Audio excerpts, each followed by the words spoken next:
Hi hello, నేను మీ తమ్ముడు furniture అండి. లాస్ట్ సండే ఒక డెలివరీ అన్నది మీకు చూపించాను. ఈరోజు ఇంకొక డెలివరీ ఎండేడాకి ఇస్తున్నాం. 3 మ్యాట్రసెస్ ఈ కస్టమర్ది కూడాను. సో మేము డెలివరీ ఎలా ఇస్తాం ఏంటి, అలాగే దీని ప్యాకింగ్ ఏ విధంగా ఉంటుంది, ఇవన్నీ కూడా క్లియర్గా ఈ వీడియోలో ఎక్స్ప్లెయిన్ చేస్తాను. ఈ వీడియోని ఎండ్ వరకు చూడండి. గన్ని కవర్ ప్యాక్తో కలిపి మేము డెలివరీ ఇస్తాం కస్టమర్కి. సో ఎక్కడ ట్రాన్స్పోర్ట్ డ్యామేజ్ రాకుండాను చాలా నీట్గా కస్టమర్ ఇంటికి అనేది డెలివరీ వెళ్ళిపోతుంది.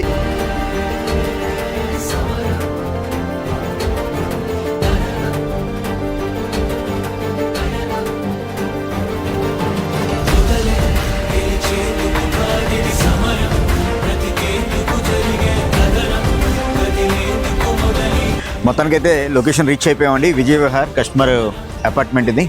ఇందులో 4th ఫ్లోర్ మా టీం ఎక్కిస్తున్నారు. ఇంత క్లౌడీగా ఉంది, మొత్తాన్ని జాగ్రత్తగా తీసుకొచ్చాం. వర్షం పడుతుందేమో చిన్న భయపడ్డాం. సో వర్షం కూడా ఏమీ పడలేదు.